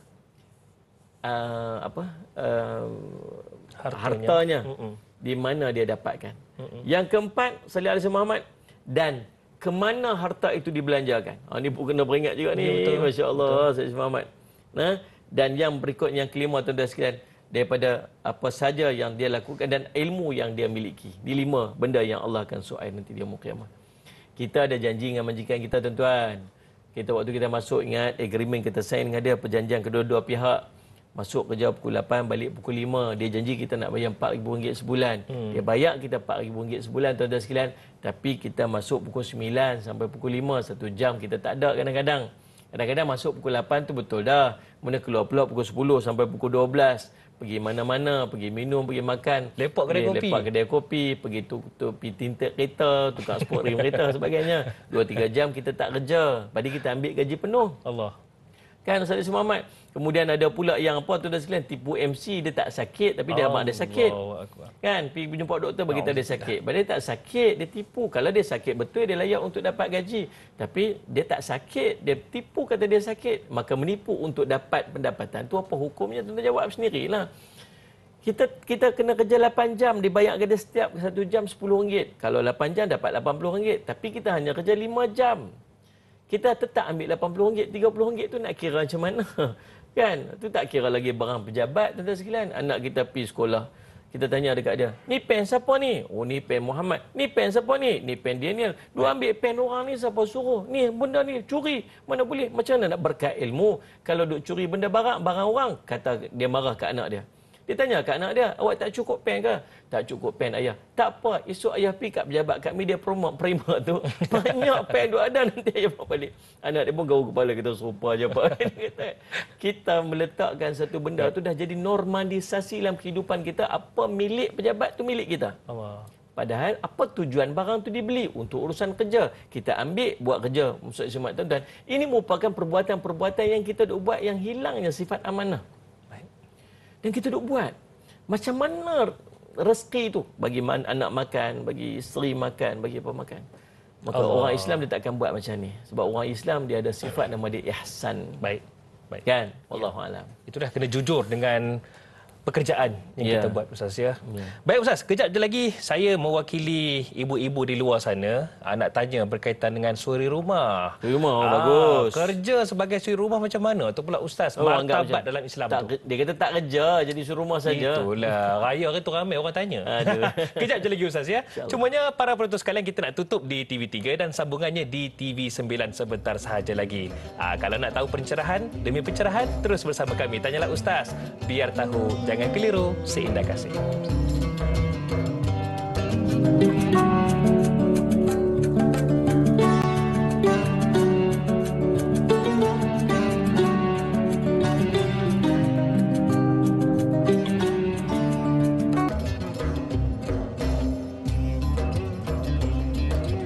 Alhamdulillah. Terima kasih kerana terus menonton Tanyalah Ustaz, biar tahu, jangan keliru, dan segala yang terbaik kami sajikan buat anda, terutamanya dalam Raudhah di rangkaian TV3 dan juga TV9. Cumanya sekarang ni kita dah beralih ke TV9 dan mungkin ada yang menonton ketika ini terus menonton di Facebook kami, iaitu Tanyalah Ustaz TV3. Terima kasih diucapkan. Hari ini kita bicarakan tentang ibadah. Kerja nak kejar apa? Bersama dengan yang berbahagia Ustaz Jafri Abu Bakar. Baik Ustaz, mungkin kita nak terus tanyakan soalan, dan soalan ini daripada Azliana Syahairi. Ini sahabat kita di Facebook. Katanya, bolehkah Ustaz beri kata-kata nasihat khas untuk pekerja yang tak didendang ni? Suri rumah, semoga mereka terus kuat. Sebab yelah, raya ni pun ramai yang tanya. Kadang tu mentua tanya menantu, hang kerja apa? Suri rumah je mak. Kan kadang-kadang tu terasa down je. Okey, itu yang pertama lah. Yang kedua, bolehkah Ustaz kongsikan doa-doa supaya kami bekerja dengan ikhlas kerana Allah, bukan kerana orang lain? Silakan Ustaz. Subhanallah. Terima kasih Azliana atas soalan yang sangat baik ni. Ini soalan common, bukan soalan common. Soalan orang cik hati, rasa jauh hati. Kan? Balik-balik raya pun ni, dengar kata hang tak kerja dalam ni. Dia kata, itulah, lah ni dah jadi suruh rumah sepenuh masa aja. Bunyi je tu panjang. Tu, kan? Bunyi je tarik panjang 6 harakat. Dan salih alaihi Muhammad. Bukan je, tapi baru betul. Suri rumah, baru betul. Rasa bangga. Bangga. Ada, kalau bayangkan apa ni Hadari, ada pagi-pagi ada budak berjalan nak pergi sekolah. Kita pun Ustaz Samad, adik nak pergi sekolah. Nah, adik nak ambil RM5 ni, nak ambil bekal ni, adik pergi sekolah. Kita pula nanti budak ni satu hari nanti jadi alim ulama ke, jadi orang hebat ke apa semua, aku nak tumpang pahala dia. Tidak ni? Betul. Lepas tu ada orang pula naik motor baru, pakcik nak pergi mana cik? Saya nak pergi kerja. Pakcik nak ambil bekal ni, pakcik nak ambil duit ni, pakcik pergi kerja. Pakcik nak pergi cari rezeki halal, nanti saya tumpang pahala dia. Kan? Dapat tak pahala? Betul. Dapat pahala. Apa orang tu buat, amalan apa dia buat, kita tumpang pahala dia. Pasal apa? Kita memudahkan urusan dia, kita bagi bekal kat dia. Itu yang suruh rumah duk buat setiap hari. Anak-anak pergi sekolah, siapa yang siapkan pakaian dia? Siapa yang siapkan makanan dia? Suruh rumah lah, ibu tu lah. Suami nak pergi kerja, siapa yang iron baju dia? Siapa yang siapkan makan dia? Dia nak pergi masjid, siapa yang siap iron baju dia? Siapa yang siapkan kain pelekat dia? Dia ibadat dekat masjid, dia dapat pahala. Suami keluar pergi kerja, dia dapat pahala. Anak pergi menuntut ilmu, dapat pahala. Si isteri itu duduk dalam lubuk pahala yang sangat banyak kalau dia nampak. Tapi mak mentua cakap tak ada slip gaji. Pandai kamu. Allahumma salli mak tuan-tuan. Sebab tu bila Allah sebut dalam bila Allah mak mentua siapa kata macam tu. Sebab tu bila Allah sebut dalam surah Allah maksud surah Rum ayat apa sebut wa min ayati an khalaqa lakum min anfusikum azwajan sebut litaskunu ilaihim. Betul. Wa ja'ala bainakum mawaddatan wa rahmah Allah sebutkan. Allah sebut tanda-tanda Allah tanda kebesaran Allah dalam menjadikan kamu pasang-pasang. Allah sebut pasangan hidup daripada kalangan kamu sendiri. Allah bagi kepada sakinah, ketenangan, mawaddah, rahmah. Kita sebut keluarga sakinah, mawaddah dan rahmah ni antara ciri dia tuan-tuan sekalian ialah dia merasakan bahawa tanggungjawab yang dia lakukan dalam urusan keluarga dia itu ada pahala yang Allah akan berikan. Allahu Akbar. Dia rasa, dia tahu ni aku buat ni sebab Allah perintah. Maka seorang suri rumah jangan merasa lekeh, jangan merasa down, jangan merasa dia lemah. Bahkan seorang suri rumah merupakan orang yang sangat mulia di sisi Allah SWT. Sayyidina Allahumma salli Aisyah radhiyallahu anha isteri Nabi SAW, adakah dia bekerja? Tak. Asiah seorang isteri salah seorang daripada wanita syurga. Ada sejarah baca dia bekerja? Tak. Sayyidina Khadijah radhiyallahu anha seorang hartawan yang sangat hebat, ahli perniagaan sangat hebat. Tapi bila Nabi SAW diangkat menjadi Rasul, dia bersama dengan Nabi SAW. Kita baca tak sejarah? Adakah dia bekerja? Tidak. Tak. Sayyidina Muhammad. Sayyidah Fatimah radhiyallahu anha, seorang isteri Nabi seorang anak Nabi SAW, puteri Nabi SAW, isteri kepada Sayyidina Ali radhiyallahu anhu, seorang pemuda syurga. Kita baca sejarah hidup dia, bagaimana ni bengkak tangan-tangan dia mengesar tepung. Bagi tahu dekat suami dia, saya keletihan, boleh tak pergi cakap dengan ayah untuk dapatkan seorang pembantu untuk saya bekerja. Dia bekerja dalam rumah dia sebagai seorang suri rumah. Sallallahu alaihi Muhammad. Maka tuan-tuan, semua ni wanita-wanita syurga ni orang yang disebut yang kita kata suri rumah je. Tak. Suri rumah bukan seorang yang sangat hebat dan sangat dimuliakan oleh Allah SWT. Allahu Akbar. Jangan rasa down.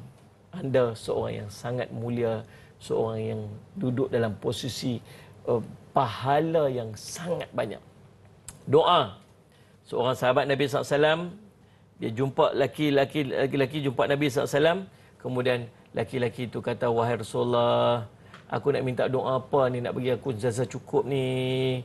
Kaifa aqulu hina as'alu rabbi, apa yang harus aku sebut bila aku nak minta pada Tuhanku? Soalan yang ditanyakan oleh sahabat kita tadi. Maka kata Nabi SAW, qul Allahumma ighfirli warhamni wa'afini warzuqni fa inna haula'i tajma'u laka dunyaka wa akhirataka. Nabi kata apa? Katakanlah Allahumma ighfirli warhamni wa'afini warzuqni. Kerana doa itu telah mencakupi cukup untuk kamu di dunia hingga akhirat. Allah. Rupanya doa tu doa kita duk baca dalam antara dua sujud tu. Allah. Firli warhamni wajburni warfa'ni warzuqni wahdini wa'afini wa'fu'ani kan? Ya. Tu doa dia. Amalkan pada setiap hari insya-Allah. Wallahu a'lam. Tidur seorang suri rumah yang letih kerana telah menyediakan yang terbaik untuk suaminya, bahkan telah mengemaskan rumah untuk suami dan anak-anaknya. Itu adalah sangat mulia di sisi Allah Subhanahu Wa Taala. Tapi itulah, suami-suami janganlah pula balik nanti dia tak langsung bantu isterinya. Jadi soalan saya kepada suami-suami yang menonton ni, bila kali terakhir pegang penyapu? Baik, jangan tanya boleh tak da'i. Baik, minta maaf. Okey, Ustaz, soalan Facebook kita, Faz Ismail ada tanyakan satu soalan yang sangat tepat untuk kita bicarakan juga pada pagi ini. Masya-Allah. Bagaimana pula bekerja sehingga menyebabkan timbulnya penyakit seperti tekanan, iaitu stres sehingga stroke. Oh ya Allah. Saraf tersepit disebabkan komputer. Sleep disk, dia sebenarnya DISC tu, kerana duduk terlalu lama. Allahu Akbar. Adakah ini sebagai ujian dan perlu reda terhadap penyakit yang dialami? Maksudnya ialah mentalnya, fizikalnya sedikit terganggu kerana kerja. Silakan Ustaz. Allah SWT, tuan-tuan, janganlah sampai kita kerja-kerja juga, janganlah sampai kita jadi Allahumma salli Muhammad terbeban sampai terlampau Saya ada baca ada artikel seorang tulis tu, dia kata dia terlalu obses dengan kerja dia, workaholic dia panggil. Seorang muslimat. Dia tulis lah. Dia sangat, dan dia sangat detail dan sangat teliti sampai ke tahap setiap hari dia beralam stres. End up-nya satu hari dia kena stroke. Seorang perempuan. Dan subhanallah, dia kata apa, bila dia waktu dia duduk dalam keadaan stroke tu, subhanallah, tuan-tuan, subhanallah, dia terpaksa berhenti kerja. Dan akhirnya dia tak dapat langsung untuk buat urusan kehidupan rumah tangganya itu ngalang-langgang. Sedangkan dia kata, tempat yang dia bekerja dulu ni telah pun diisi oleh orang lain. Allah. Kan? Yang dia fokus sangat nak bagi kesempurnaan sampai ke tahap dia berlebihan daripada yang sepatutnya. Dia tu bukan itqan lagi dah. Itu bukan tekun lagi dah. Dia dah obses. Dia terlampau sangat. Sampai ke tahap dia kata apa? Allahumma shalli, dan end up-nya dia tahu bahawa tempat kerja yang hari tu akhirnya digantikan dengan orang lain. Jadi mana tu saya nak explain, saya tak reti lah, tapi itulah luahan perasaan dia. Tuan dan sekalian, namun seandainya kita bekerja dengan bersungguh-sungguh, ada kita dapat Allahumma shalli, kesakitan, ada dipanggil apa ni, carpal tunnel ni kat sini, sebab apa, sebab duk banyak sangat, banyak sangat menaik. ada orang sampai ni kena injury, slip disc pasal duduk terlalu lama, duduk dalam keadaan posisi duduk. Tuan-tuan, tenangkan hati tuan-tuan dengan sebuah hadis ni. Hadis daripada Imam At-Tabarani rahimahullah taala, kata Nabi SAW, man amsa kallan min amali yadai amsa maghfuran lahu, atau kama qala Rasulullah SAW, barang siapa yang pada waktu petangnya merasa lelah, letih, disebabkan pekerjaan dua tangannya untuk mencari nafkah, maka pada saat itu diampunkan dosa baginya. Mudah-mudahan dia memberikan ketenangan dalam kehidupan kita. Penyakit yang datang disebabkan pekerjaan kita buat itu merupakan takdir di sisi Allah SWT. Kita dah jaga dah, buat stretching, kan? Janganlah sampai duduk sepanjang-panjang, ada stretching kita kena buat. Tapi takdir Allah kena juga penyakit-penyakit tertentu disebabkan oleh pekerjaan kita. Kita letih, lemah saja, penat saja, tangan kita dilenguh saja pun merupakan jalan-jalan pengampunan dosa di sisi Allah SWT. Mudah-mudahan insya-Allah Allah berikan kepada kita kesihatan dan kekuatan untuk kita terus bekerja menafkahkan ahli keluarga kita dengan nafkah yang halal insya-Allah. Itu yang terbaik, Ustaz ya. Amin ya rabbal alamin. Baik Ustaz, banyak lagi kita akan kongsikan. Cumanya saya tertarik dengan komen Mas Niza ni. Katanya jadi suri rumah cukup bulan, time gaji tanda tangan je kat suami. Kan best katanya. Risau pula saya yang dengarkan. Baiklah, insya-Allah banyak kita akan kongsikan sebentar lagi Ustaz ya. Jadi kepada anda terus bersama kami, Tanyalah Ustaz, biar tahu jangan keliru.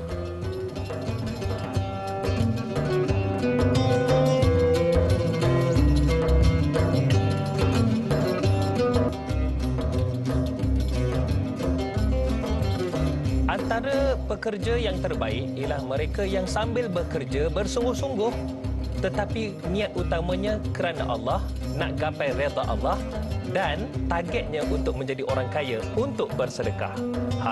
Itulah yang terbaik daripada seorang manusia, makhluk kepada Allah Subhanahu Wa Taala.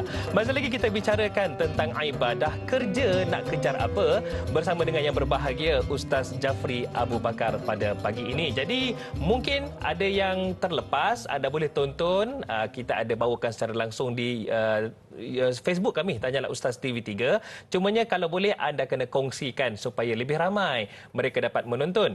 Baiklah Ustaz, saya nak tanyakan soalan ini. Sambil bekerja, ada antara kita yang dia buat kerja lain. Tengah kerja asalnya tu, kerja azalinya, tapi dia sempat berniaga pula dekat ofis. Sampai dia gagal untuk lakukan yang terbaik dalam pekerjaannya. Macam mana status pendapatannya Ustaz? Itulah soalan yang kita sebutkan tadilah. Ya. Kadang-kadang dia taklah keluar mengopi. Tapi dia spend 2 jam dalam pekerjaan dia tu untuk urusan peribadi dia. Itu perniagaan dia, urusan peribadi dia. Bukan tak ada kaitan dengan urusan pekerjaan dia. Tapi dia mengambil gaji daripada urusan kerja dia. Ini orang yang tidak amanah. Allah SWT, tuan-tuan. Bahkan, even worse, lebih dahsyat lagi, dia menggunakan barangan pejabat. Dia gunakan komputer pejabat untuk urusan peribadi dia. Dia menggunakan printer pejabat untuk urusan peribadi dia sebagainya. Subhanallah. Saya teringat satu kisah yang tercatat dalam kitab lama. kita boleh mengambil manfaat. Boleh, Ustaz. Salih Muhammad. Satu hari Nabi Isa AS melalui satu kawasan kubur. Dia tengok dalam kawasan kubur ni, dalam kubur ni ada orang yang diazab. Dia dengar ada orang azab. Lalu semua Allah SWT ada mukjizat Nabi Isa AS ialah dia mampu untuk menghidupkan orang yang meninggal. Lalu dia pun Allah SWT korek kubur tersebut dan dia doa pada Allah agar Allah hidupkan sebab dia nak tahu apa sebab orang ni diazab. Lalu semua Allah dia pun bila tu pendek cerita dia tanya orang tu, kenapa kamu diazab? Dia kata, kamu tak semayang ke? Semayang. Kamu tak puasa ke? Kamu tak buat ibadat ke? Dia buat. Habis tu kenapa? Dia kata, saya ni seorang tukang kayu. Dan tukang cari kayu api. Saya ambil upah untuk cari kayu api. Lalu subhanallah, satu hari saya ambil upah untuk cari kayu api. Dalam perjalanan balik saya tu, saya lapar, saya berhenti untuk makan. Lalu ada makanan lekat di celah gigi saya. Saya ambil satu cebisan daripada kayu tu, kemudian saya buang makanan tersebut. Buat cukai gigi lah. Cukai gigi, kemudian saya pergi hantar barang yang telah saya ambil upah tu. Tanpa saya minta izin daripada orang tu yang saya telah ambil sebahagiannya untuk diri saya sendiri. Padahal kecil je, Dia Ustaz. kecil saja, subhanallah. Lalu saya disoal sampai ke hari ini saya tidak ada jawapan di sisi Allah. Kita macam-macam kita ambil kan, pennya dengan paper clipnya, apa macam-macam. Ini muhasabah diri saya lah, muhasabah kita semua yang bekerja. Sebab walaupun benda tu sekecil-kecil benda, bila bukan hak kita tetap, dia tak akan berubah dia hak kita. Nabi SAW bertanya pada sahabatnya, apakah walaupun sebesar kecil kayu sugi Rasulullah, senilai kayu sugi bukan ada nilai apa, pokok tak tepi rumah je, kepok ambil macam tu aja. Daripada balok besar tu sikit je. Walaupun sebesar kayu sugi kata Nabi SAW, dia akan disoal. Bila bukan hak kita, tetap bukan hak kita. Maka beringat-ingatlah, berhati-hatilah. Mudah-mudahan terjawab. Allahu Akbar. Gerun pula saya tiba-tiba dengar ni, Ustaz. Okey, itu dia satu motivasi untuk kita semua. Intan Zurina di Facebook, Ustaz, katanya ada generasi yang bekerja mati-matian untuk meninggalkan legasi ataupun harta pada keturunan mereka. Sehingga mereka lupa bekalan buat diri mereka sendiri di akhirat. Atas alasan mereka sangat pasti bahawa keturunan mereka akan mendoakan mereka kelak. Iaitu habuan daripada limpahan harta dunia yang diwariskan. Apakah kebaikan dan keburukan berfikiran sebegini, Ustaz? Terima kasih Intan Zurina atas soalan yang sangat baik. Dua keadaan ya. Yang pertama, kita bekerja dengan maksud nanti bila anak-anak, kalaulah takdir kata berlaku kematian, maka anak-anak dan keluarga kita tidaklah duduk dalam keadaan miskin dan meminta-minta. Boleh faham tak? Kita pasal apa ni kerja sangat ni? Kerja sebab saya nak tinggalkan sikit untuk anak-anak nanti. Kalaulah takdir kata berlaku apa-apa, taklah dia duduk dalam keadaan kemiskinan sampai terpaksa minta-minta pada orang lain. Itu satu benda yang sangat dituntut dan Nabi SAW perintahkan demikian. Cuma yang kedua ialah terlalu percaya dan terlalu bersungguh untuk meninggalkan Allah sebab kelebihan-kelebihan itu kepada anak-anak kita dalam keadaan kita sendiri terpaksa meninggalkan urusan ibadat kita kepada Allah. Kerja sungguh-sungguh lah, Masya Allah. Ini tercatat dalam kitab Penawar Bagi Hati karangan Syekh Abdul Qadir bin Abdul Muttalib Al-Mandili. Bagaimana manusia tertipu sehingga bekerja pada setiap hari mencari rezeki dengan harapan dan ingatan bahawa ini nak dibekalkan kepada anak-anaknya yang akan hidup nanti. Padahal mereka punya rezeki sendiri. Allahumma salli ala Muhammad. Kita ni sampai ke tahap tak sempat nak semayang, tak sempat nak ibadat, tak sempat nak baca Quran, tak sempat nak solat jemaah, tak sempat. Pasal apa? Himpun harta untuk anak-anak. Endapnya dia mati, harta tu akan sampai pada anak-anak dia, subhanallah dalam keadaan dia langsung tak ada bekal untuk bawa pergi akhirat. Dan sila Ustaz Muhammad. Maka hati-hatilah pak yang macam tu. Boleh nak tinggal, tapi jangan sampai ke tahap kita merisikokan akhirat kita kepada harta yang akan kita wariskan kepada anak-anak kita. Biar balance. Yang tinggal pun ada, untuk bahagian kita pun ada insya-Allah. Mudah-mudahan terjawab, wallahu a'lam. Okey Ustaz, mungkin juga boleh saya tanyakan soalan ini mewakili para penonton di luar sana yang banyak kekeliruan berkaitan dengan isu ini. Kita nak masuk sedikit bab hukum, boleh Ustaz ya? Boleh insya-Allah. Okey. Mungkin ramai yang tertanya-tanya ni Ustaz. Saya ni bekerja di satu syarikat yang ada unsur-unsur yang kita risau syubhah. Halal ke haram ke? Itu yang syubhah. Ada juga yang terang-terangan haram. Dengan tak tutup auratnya, dengan ada urusan ribanya, mungkin solat. Betul. Jadi bagaimana? Adakah saya ni dah tengok tanyalah ustaz pagi ni, kena berhenti kerja tu. Baik, dengar ni elok. Tuan-tuan sekalian, Allahumma salli ala sayyidina Muhammad. Allah perintahkan kepada kita untuk kita cari rezeki yang halal. Lepas tu doa kita ni, Allahumma salli ala Muhammad, rizqan tayyiba, rizqan halalan wa tayyiba. Dapat rezeki yang halal dan salli ala Muhammad yang rezeki yang halal dan baik. Kulu mimma fil ardi halalan tayyiba. Makanlah daripada apa yang Allah rezekikan kepada kamu daripada dunia ni, halal lagi baik. Ingat nah, tu kita cari. Maka bila kita dapat rezeki yang haram, maka wajib kita tinggalkan. Kalau sumber itu sumber yang haram, wajib kita tinggalkan. Sallallahu Alaihi Muhammad. Sampai ke tahap tak boleh semayang. Mana boleh tak boleh semayang? Semayang tu nombor satu. Kerja tu nombor dua. Tuan-tuan jaga yang semayang, rezeki Allah akan bagi. Sallallahu Alaihi Muhammad. Tapi tak boleh semayang? Tak boleh tuan-tuan, tak boleh. Tapi kalau ada unsur syubhah, ni lain cerita. Yang pertama, dia ada dua keadaan. Kalau tempat kerja kita ada unsur syubhah. Perniagaan tempat kita kerja tu ada syubhah dia. Maka dua keadaan. Yang pertama, tuan-tuan ikhtiar untuk cari kerja yang lain. Berhenti, pergi cari kerja lain. Yang kedua, jangan berhenti lagi. Tapi duduk dalam keadaan tidak redha dengan apa kita dapat, tetapi wajib ikhtiar untuk cari kerja yang lain. Kena ada usaha juga. Kena ada usaha. Dapat kerja, sallallahu alaihi Muhammad, barulah Allahumma salli ala Muhammad, berhenti kerja tu dan pergi kerja tempat kerja yang lain tu. Mungkin waktu dia tempoh dia Allah sebab apa ni, dia tak berhenti tu, nanti kalau dia berhenti tu nanti mungkin akan hilang sumber rezeki, hilang sumber pendapatan sebagainya. Tak redha dulu sampai waktu berhenti. Tapi yang paling utama ialah berhenti kerja. Saya teringat satu kisah. Jangan risau, Allah yang jaga rezeki kita. Kita buat satu kerana Allah, Allah akan pelihara kita. Betul. Satu kisah yang tercatat, Allah berfirman tentang seorang budak, seorang pelajar nama dia Sulaim. Sulaim, dia duduk kerja, dia duduk belajar di satu masjid, nama dia Masjid Taubah dekat Damsyik.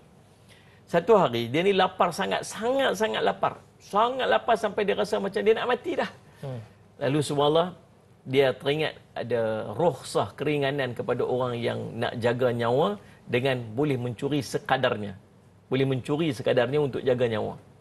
Dia tak ada apa nak minta ni. Akhirnya apa dia buat? Dia panjat bumbung rumah, sebab rumah kan rumah harap dekat-dekat. Dia panjat bumbung rumah dan dia pergi cari makan. Sampai di satu bumbung rumah, dia tengok ada makanan yang sedang dimasak daripada terung, masakan orang Arab. Dia pun turun masuk dalam rumah tersebut, dia pun ambil satu je terung tu untuk dia makan, untuk dia jaga nyawa dia daripada mati. Dia takut dia mati. Dia pun gigit. Bila dia gigit saja, dia rasa main ni, rasional dalam hati dia. Dia kata, ya Allah, aku ni penuntut ilmu. Mana patut aku buat macam ni? Astaghfirullahalazim, aku tak patut buat macam ni. Dia tinggalkan itu, subhanallah, kerana Allah. Dia lari-lari balik ke masjid tu dalam keadaan dia menangis-nangis. Dia solat, taubat, minta ampun sungguh-sungguh pada Allah. Padahal tak makan pun. Padahal tak makan, dia gigit sikit lah. Lalu tuan-tuan sekalian, sallallahu alaihi wasallam, akhirnya sampailah esok paginya. Esok paginya ada kuliah pengajian berlangsung. Dia dalam keadaan lapar lagi. Tiba-tiba datang seorang perempuan berjumpa dengan guru dia. Dia kata, wahai Syekh, saya nak minta tolong Syekh. Apa? Saya ini kematian suami. Saya tinggal sebatang kara dengan bapa saudara saya yang sudah tua. Saya ni ada harta yang ditinggalkan oleh suami. Tapi saya perlukan seorang penjaga. Saya perlukan seorang suami. Boleh tak Syekh tolong carikan suami untuk saya? Kata perempuan tersebut kepada guru, kepada Sulaim ni. Lalu Syekh ni pun tengok kiri kanan, tengok siapa ada, tengok Sulaim tengah pegang perut lapar dia. Sulaim ni kata apa? Syekh ni kata apa? Sulaim, kamu nak kahwin tak? Tanya orang tengah lapar. Kahwin? Bolehlah Syekh, boleh, saya boleh kahwin. Dia lapar. Dia kata, boleh lapar. Lepas tu dia pun berlakulah pernikahan tersebut, kahwinlah. Bila kahwin tuan-tuan sekalian, Sallallahu Alaihi Muhammad ni kata guru ni, ini kisah benar ni. Lalu subhanallah bila kahwin saja, dia pun baliklah ke rumah. Sampai rumah, tengok rumah besar, Masya Allah. Dia pun kata, ya Allah, apalah yang aku buat ni sampai Allah bagi kat aku rumah yang begitu besar. Padahal tadi aku ni lapar sampai nak mati dah. Bawa masuk ke rumah pula. Masuk rumah isteri tu buka tudung, buka poda. Buka cantik pula dah. Dia kata, ya Allah, cantik pula lah. Apalah yang aku buat ni Allah bagi nikmat macam ni. Lepas tu isteri dia pun tanya, abang nak makan? Lagi mau tanya. Dah tengah lapar. Dia pun bawa lah ke dapur sebagainya. Bila sampai ke dapur, isterinya cedok Ustaz Muhammad. Apa ni makanan, tengok ada kesan gigit kat situ. Dia kata, ya Allah, inilah pasal apa yang saya nak cari suami ni, pasal inilah. Saya tak ada keselamatan. Tengok ni makanan saya pun ada orang dah masuk gigit kat dalam ni. Allah. Dia pun boleh kata, ya Allah, dia kata, wahai isteriku, sebenarnya sayalah yang gigit tu. saya tinggalkan itu kerana Allah. Saya tak sanggup. Maka isteri dia kata apa? Abang tinggalkan sesuatu ini kerana Allah. Allah telah menggantikan semuanya untuk abang. Dalam hidup kita kadang-kadang kita ni kurang keyakinan, kurang iman. Kita rasa macam kalau kita tinggal ni kita dah tak ada punca rezeki. Tapi kalau kita tinggal sesuatu kerana Allah, Allah yang akan menjamin rezeki itu. Allah akan menggantikan dengan lebih baik. Jangan risau tuan-tuan sekalian bila kita buat sesuatu kerana Allah SWT. Mudah-mudahan terjawablah kau nah. Mudah-mudahan insya-Allah buat sesuatu kerana wallahu a'lam. Itu kisah yang berlaku pada Sulaim, ya. Jadi kepada yang belum ada isteri, jangan pula pergi kerabat naik rumah orang. Ya. Atas alasan tengok kisah ni katanya. Okey Ustaz, mungkin kesimpulan ringkas. Apa pelan tindakan kita sebagai pekerja mencari redha Allah? Baik tuan-tuan sekalian, Allah SWT, kesimpulan daripada apa yang kita bincangkan secara panjang lebar dalam Riyal Ustaz pada pagi ini tuan-tuan sekalian ialah macam mana kita nak ubah urusan ibadat, urusan adat kita ni, itu mencari rezeki, sama ada kita bekerja ataupun berniaga, semuanya jadi pahala, jadi amalan soleh di sisi Allah dengan niat kepada Allah. Tuan-tuan jangan rasa kekok dengan bekerja. Bukan sekadar kita cari rezeki. Ni dekat depan saya ni ada abang-abang kameraman. Dia pun cari rezeki tuan-tuan sekalian. Tapi setiap ilmu yang sampai kepada masyarakat, orang beramal dengan ilmu tersebut, pahala sampai dekat mereka. Ada orang yang subhanallah bekerja di jabatan kerajaan, kesihatan sebagai contohnya, subhanallah. Dia ni bukan kerja doktor, tapi dia kerja technician dekat situ. Dia kerja bahagian mungkin tukang sapu, mungkin apa sebagainya. Tetapi ada sumbangannya tuan-tuan sekalian bila subhanallah ada orang yang sihat.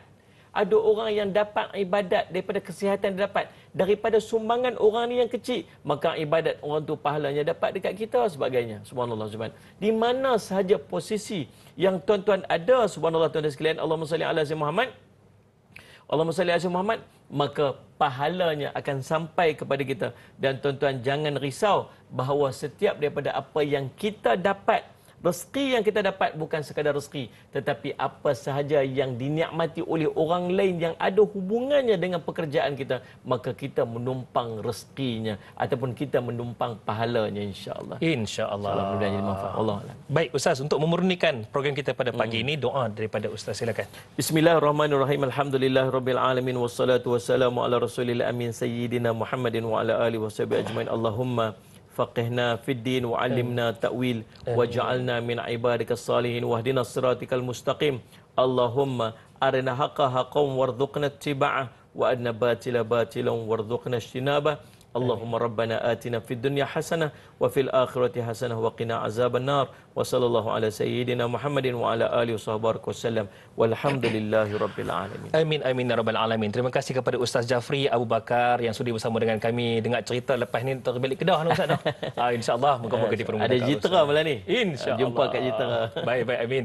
Okey, kepada anda semua para penonton sekalian, jangan lupa esok bersama dengan Dai Aiman yang mana kita akan bersama dengan yang berbahagia Ustaz Zarifi Muhammad Daud. Kita akan dapatkan ilmu berkaitan dengan tafsir dan taranum. Kita fokuskan kepada surah As-Saffat ayat 114 hingga 122. Baiklah, para penonton sekalian, ada satu pesanan yang saya nak kongsikan. Bagi orang yang kurang nampak, mereka hanya nampak bekerja gajinya hujung bulan. Dan daripada slip gaji itu dapat beli rumah di dunia. Tetapi bagi mereka yang nak capai redha Allah, mereka bekerja sungguh-sungguh untuk dapat gaji serta rumahnya di surga Allah Subhanahu wa taala nanti. Sama-sama kita fikirkan. Saya Dai Hadari mohon permisi undur diri. Assalamualaikum warahmatullahi wabarakatuh. Jazakallah.